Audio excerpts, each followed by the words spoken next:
Hi guys, দেখো আপোনালোকে মাটিৰ তলৰ পৰা ডাইৰেক্ট পানী উঠি আছে। কেনেকৈ পানী উঠি আছে চাওক। ক'ৰবাত একো বস্তু নাই, খালি পানী উঠি আছে, পানী মাটিৰ তলৰ পৰা। কিমান শব্দ চাইছে না নাই চাওক।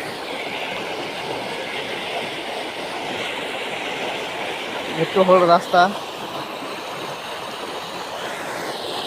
এইটো হ'ল জগানতল বুলি কয় এইটোৰ নাম। চাওক, আমাৰ ভিডিওটো যদি ভাল লাগে তেনেহলে লাইক কমেন্ট শেয়াৰ কৰিব।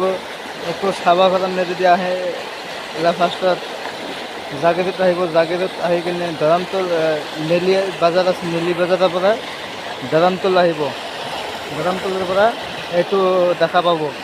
চাওক কিমান পানী উঠি আছে মাটিৰ তলৰ পৰা, কিমান শব্দ চাওক। চাৰিওপিনে কিন্তু পানী চানী একো নাই, ডাইৰেক্ট পানী উঠি আছে। কেনেকৈ উঠি আছে আমিয়ে গম নাপাওঁ। সব হ'ল আল্লাহর লীলা খেলা। আল্লাহ যদি পারে খোঁজে সব করবা পারে সব।